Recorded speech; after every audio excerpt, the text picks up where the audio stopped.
quarter because you know you've got to make something happen. They couldn't pick up the first down, and after that, the air just went right out of the balloon, and you knew you were looking at a defeated team. Extra point by Butker is on target, and it gives his guys a 12-point advantage. Now after the touchdown, here's Butker on to kick it away. And no return on this one as the fair catch is signaled for and taken.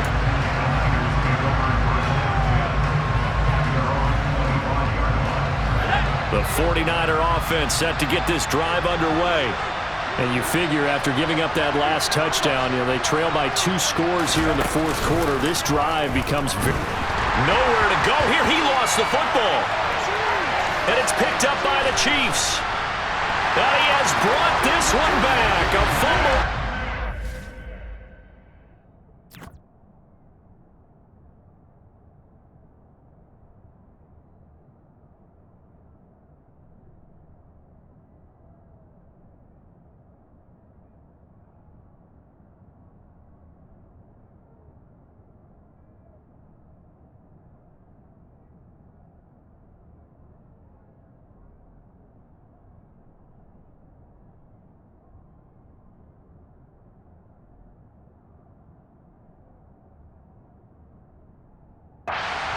Chiefs touchdown.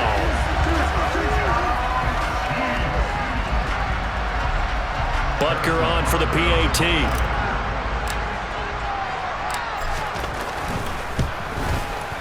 And he's been a busy man, 5 for 5 now as he knocks another one through to extend the lead.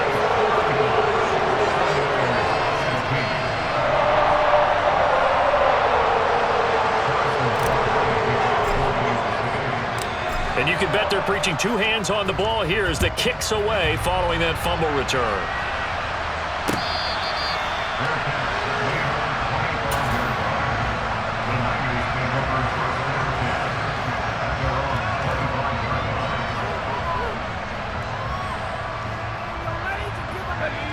The 49er offense set to get this drive underway.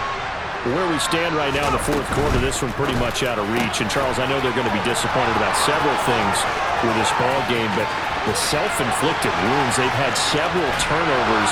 You would have to think that's going to be something they're going to discuss heavily in the film session in the coming days. You're absolutely right about that, partner, because they're going to have to sit in that film room and watch every error that they made and figure out how to not do it in the future. And mentally, I think a lot of the guys are already starting to think about, okay, how do we put this behind us and get better for the next time out? This, they'll use as motivation for the rest of the time that they play to hopefully never be in this type of situation again. Touchdown! Brandon Ayuk from a yard out. And the 49ers have got it back to a 2-score game here in the fourth. It's complete, and they are 3 for 3 on 2-point conversions as he is into the end zone for the score. 49ers 24. 2 scores down, 3 timeouts left. Still a chance if they can somehow get this one back. And the Chiefs are going to make the recovery. Well, fourth quarter, they felt like they needed the football back. Unfortunately, they couldn't get it. And I know we brought analytics into the game, and someone has said here that the data says that when a team's expecting an onside kick, 80% of the time, the team expecting it, they do actually recover the ball, which is what we saw here. I just wonder if that number is much more of a anecdotal type of a number. Kind of like when the coaches tell us, well, when you score on special teams, 93% of the time you win the game. I'm still waiting to see that number as empirical. There to stop him on the defensive side, Fred Warner. And what do they start thinking about burning these timeouts? They've got all 3 still defensively. To me, you have to start right now. Here's the time, and that means you've got to stop them on defense, not give up the yardage, use your timeouts in order to get the ball back and try and score yourself. But now is the time to start using those timeouts. And keep in mind, it'll also stop the clock at the 2-minute warning. He'll be hit down at the 33, 5 yards on the play. That might feel like a little bit of a lost opportunity there for the offense because the defense brought pressure that time. And sometimes against that, you can get out to your running back, and it can turn into a big gain downfield. But what a nice job they did getting to him quickly and holding him to a short gain. They'll send a receiver here in motion right.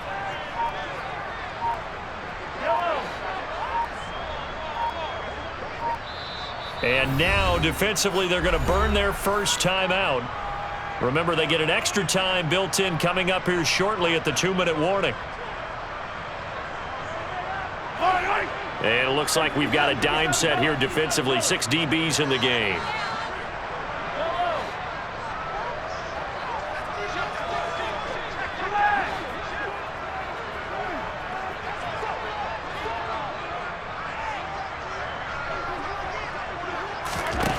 From the gun, it's Mahomes. He's got his man. That's Hardman. And he will reach the 8-yard line before going out. They're able to convert on third down, and that sets up a 1st and goal. But when you're up by 2 scores in the 4th quarter and you're going to throw the football, expect to see a lot of man coverage, because usually what comes along with man coverage is pressure. So if you're a play caller and you want to keep throwing the football, that's fine. Just make sure your offensive line understands they're going to get additional guys running at the quarterback. They'll try and run for it on 1st and goal. And he will take it on in for a Chiefs touchdown. Isaiah Pacheco with his 2nd touchdown of the afternoon.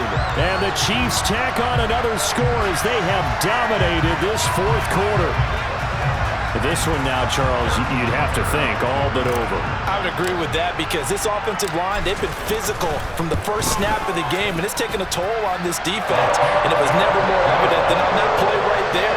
They continue to move the line of scrimmage forward, and they open up enough space there to get their guy into the end zone. Now after the touchdown, here's Butker on to kick it away.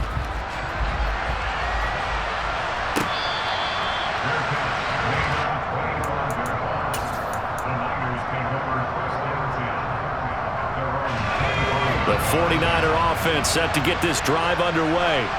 Well, this game, it has had no shortage of offense. They've been able to put up a decent amount of points on this side, Charles.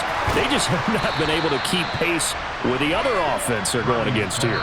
Yeah, that's a good way of pointing things out, because now it's not a total loss, because as you said, they've scored some points, so there's some plays they can build on, moments where the game plan actually worked.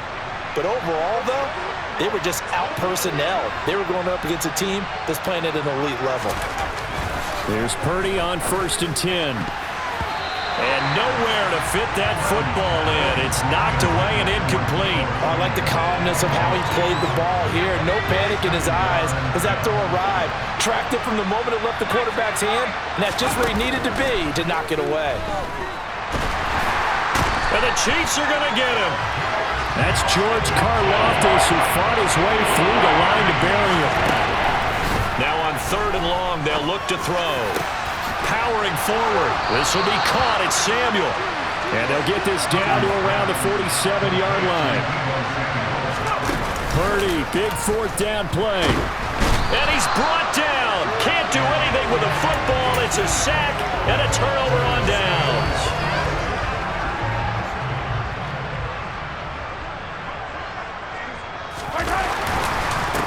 They'll try and run some clock here as they keep it on the ground. 20, 10, and he takes it into the end zone across the chalk. Now there is a flag down, but I think that's offsides on the defense. Yeah, I think that's going to stand, partner. Butker now to add the extra point. And they open the lead up now to 25 points.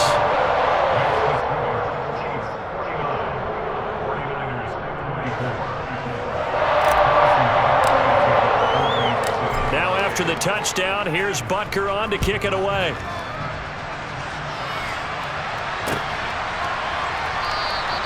The football will come out to the 25 as McLeod will not return it.